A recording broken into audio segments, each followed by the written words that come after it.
Greetings, kindred. Wow, it's lovely weather here in the Northern Hemisphere at the moment, isn't it? Well, it is here in the UK anyway, which is a nice welcome relief because our winter was really dismal and pretty dark actually, not much sun at all. But anyway, here we are at the full moon, so let's get into the details of that. So the full moon will reach its peak on April 13th, 2025 at 1:22 in the GMT time zone, at 10:22 in the AEDT time zone, and the full moon will reach its peak April 12th at 20:22 in the EDT time zone. So as the full moon reaches its peak, it will be in the sign of Virgo. The moon in Virgo is a very exacting, what we would call an exacting moon. It's where we are very focused on the detail and, but that can blind us to the bigger picture. Now, the moon is in opposition to the sun, who's conjunct Chiron. So this is very triggering, really. It's, it brings to the surface a lot of like old wounds or traumas. It could even be like physical wounds with Chiron conjunct the sun here in the sign of Pisces. But also in the sign of Pisces, it could represent like more emotional wounding. But again, Virgo really is an earth sign, so it could be about the body as well, or nervous energy. So I do feel there is a lot of nervous energy being created this full moon. So, with the sun conjunct Chiron, they are also, all three of them are involved in like two T squares that are co-joined. But this opposition between the sun, Chiron, with the moon, like I said, it's very triggering. So definitely it's all about self-care still. Normally these wounds would stem from our youth, but sitting with them can bring in a lot of healing, a lot of wisdom, and a lot of growth. So if we are feeling triggered emotionally, if there is a lot of old stuff coming up, then it's really good to reflect on it. Maybe take a little bit of time out just to navigate through that energy.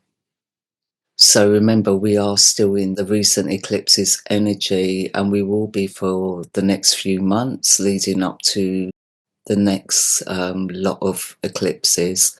But as we head towards the next lot of eclipses, that energy will be subsiding. But remember, we've also had Mercury retrograde, Venus retrograde, and they've also been in conjunction as well, both those planets in retrograde. So the recent eclipses were very energetic, very energetically triggering.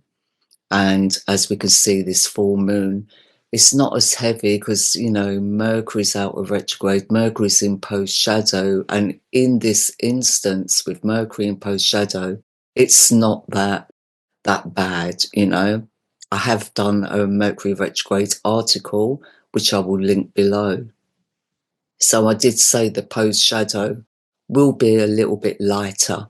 And I think we are finding that. I mean, me personally, my head was all over the place during the Mercury retrograde. I mean, here in the UK, it was occurring in the 10th house of Ophiuchus, and I'm in Ophiuchus. So, and obviously it was triggering other planets of mine.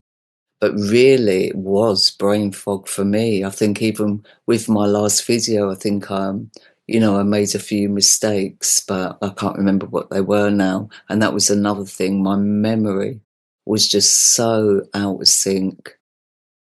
Anyway, I'm relieved that's over. And yeah, I'm kind of back to normal again. So the moon is also in square to Mars here. Now, it is part of this T square situation. So let's talk about this T square on the whole, this first one, because then we also have another T-square here against the moon. So they are co-joined, these T-squares. But we'll talk about this one first. So with the moon in opposition to the sun and Chiron, like I said, that's triggering old wounds. Now with this T-square towards Mars in Gemini, I think, there can be like emotional eruptions, like temper tantrums. This T-square makes us emotionally volatile. We can be a little bit oversensitive. Also, a lot of nervous energy with this. So again, I still feel stomach issues are occurring. And, I felt there was stomach issues all throughout the eclipse season as well. So I feel they're still ongoing. So watch out for nervous energy in the stomach, especially if we've been suppressing our emotions. So we need to watch out for that. But also, with Chiron in square to Mars, it kind of like makes us lack self-confidence a bit, or we can feel a little bit inadequate. So again, this can be a very triggering aspect. But sometimes we may get ourselves involved in other people's kind of problems to avoid facing our own, so we need to watch out for that. Now, this second T-square, it is with Mars in opposition to Pluto. Now, this has been off and on all year. It's a very destructive energy. And since it's in square to the moon, it's creating a T-square to the moon. It's like, wow. So this is going to be a very testing time for many, It's very overwhelming. And like I said, it's a destructive energy. So again, I see emotional volatility. Again, we can be oversensitive or we take things too personal.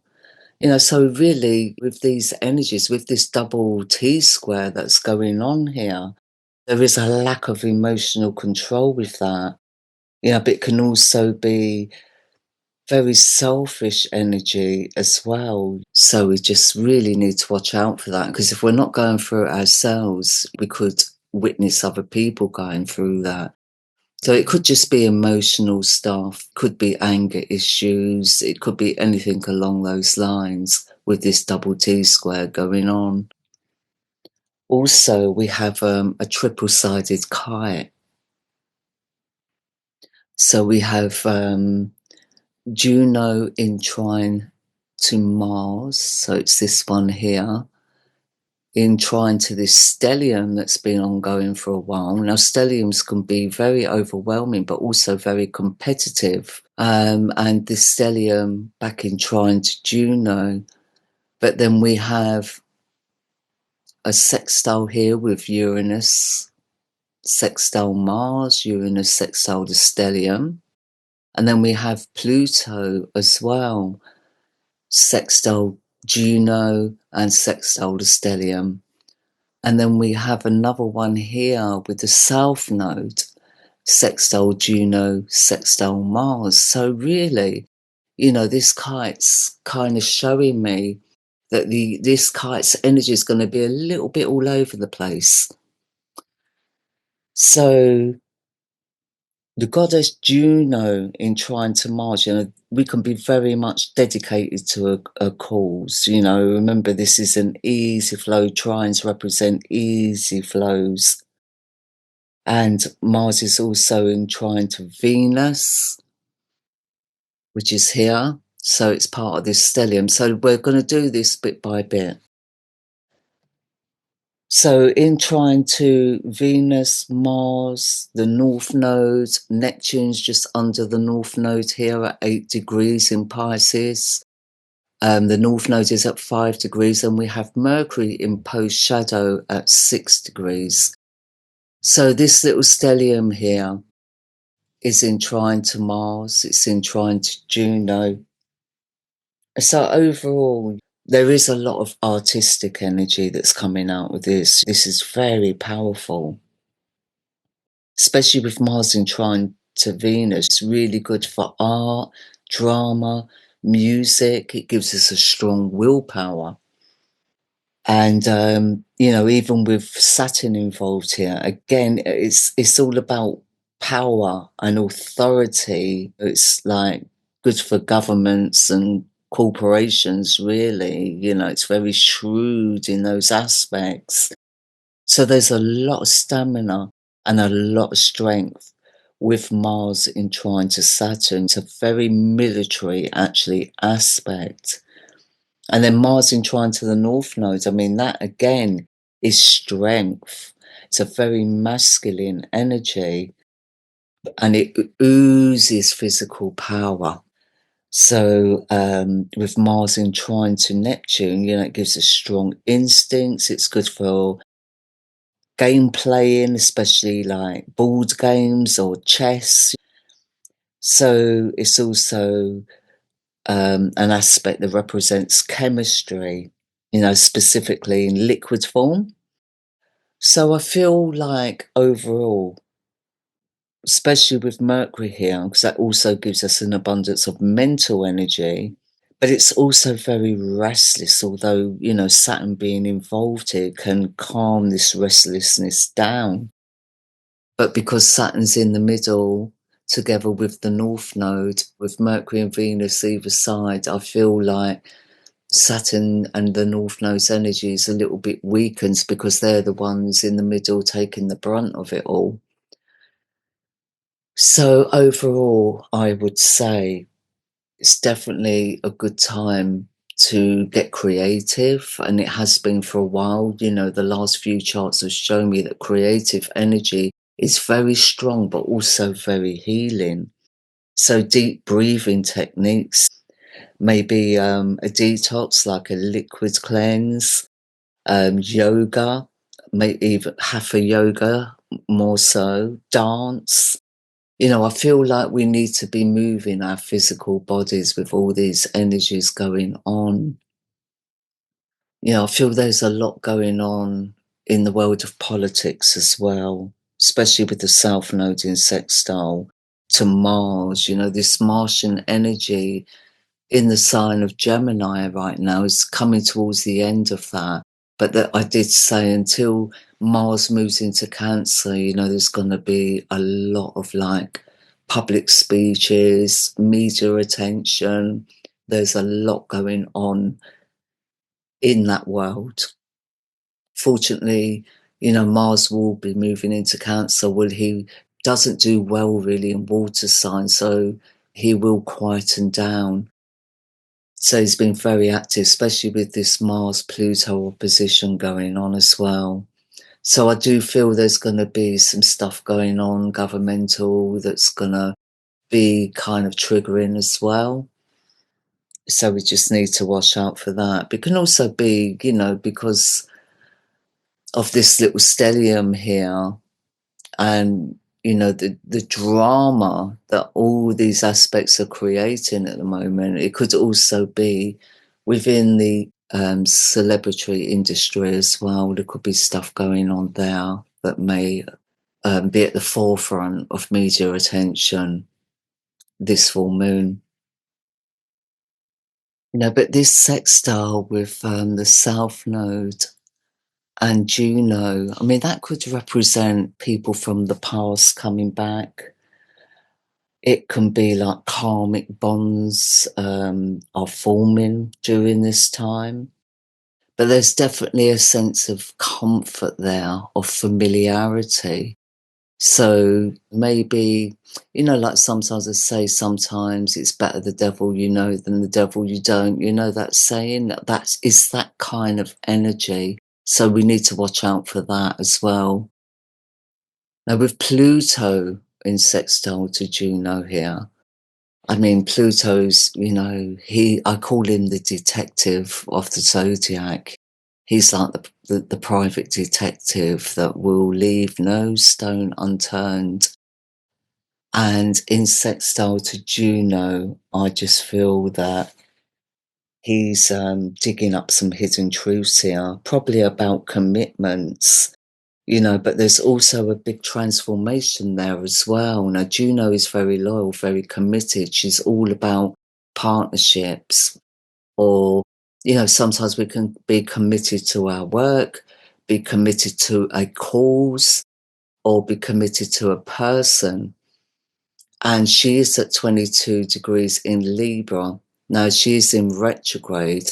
Now 22 is a number where we can reach heights of consciousness, but we have to come sort of like get over self-limitations first, and it's not easy to really do. So maybe, in retrograde, there's got to be some kind of reviewing going on. So it could be reviewing past relationships or reviewing past commitments, and maybe we need to get past those first before we can move forward, or reach some kind of conclusion there. And in trying to Mars, with Juno in trying to Mars, I feel that we can do that, because Mars is active. So I feel mentally we can get past anything from the past that is holding us back, like old commitments, old relationships. But it's a very transforming, with Pluto involved, I just feel there's a very transforming energy there. So it could be that we're ready to move forward now, So that is a very good aspect, I feel, in this scenario, in this full moon chart. So with Pluto in sextile to Saturn, we can really be self-disciplined with that energy, although Saturn's right amidst this stellium here. So, he's not faring too well, but he is a very strong personality. In Pisces, though, I feel he's a little bit weaker. So I just feel that, maybe that is something we need to work on within ourselves. And this full moon chart really is the energies that is more global. It really does depend on our own individual charts and how these planets are transiting our charts and how they're playing with our own personal planets. So with Pluto in sextile to the North Node here, it can be a very manipulative energy for good or ill. And again, it's another aspect that's favourable for politics. I do feel there's a lot going on around politics right now, or corporations. And with Pluto in sextile to Neptune, I mean, that is a generational aspect. It's all about world karma, what we've been putting in. It's time for karma to come around. And like I said, with Pluto in sextile to Mercury, who's still in post shadow, this is another investigative energy. Very good for research, very good for mental awareness, especially when it comes to physics and stuff like that. So, we could see some talks around the science fields as well, or even maybe the military. So we also have another grand trine though. So it's with Pallas, Jupiter, and our moon. I feel this is giving off quite a nice energy, really.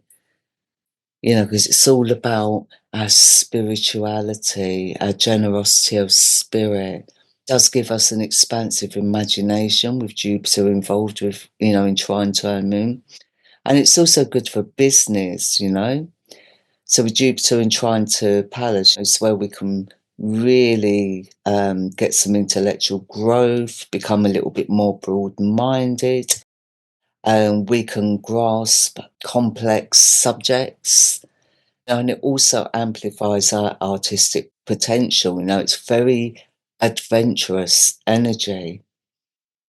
So with Pallas in trine to the moon, it's really good for intuition. So it enhances our intuition, where we can recognize psychological patterns and gain a deeper insight into our emotions. So this is a good time to reflect. Like I said, if we're feeling triggered, if there's any triggers going off, any old traumas coming to the surface, this is a really good time to put in the introspection that's needed. And again, I just feel physical exercise, like gentle physical exercises, will be very good. Like I said, hatha yoga, dance, even if you put some music on and just dance around the house. It's just about getting the body moving. And the Black Moon Lilith, I mean, it shows here that she's in opposition to the Sun and Chiron. But because she's 8 degrees away from the moon, I'd say that she's outside of the boundary of this opposition, because I only include her energy if she's within 4 degrees of a planet. Now, here in the UK, she is conjunct the midheaven in the 12th house, but this is the house of behind the scenes, the house of Saturn, the house of the corporations, So, yeah, there's some stuff going on behind the scenes that we may not hear about for a while. We'll just have to wait and see what kind of emerges over the coming months. But definitely, this is behind closed doors energy. And that's it for the full moon, really. I just want to let you all know that Mercury will come out of post shadow on the 26th of April at 17 degrees Pisces, which is the degree that Mercury first started is retrograde. So once it gets back to 17 degrees, we'll be completely out of this retrograde energy. But like I said, this particular post shadow, I just feel that we are gaining a lot more clarity within this post shadow period. And I will link that Mercury retrograde article below. So, kindred, I will talk to you again at the new moon. And as always, peace and much love. Take care.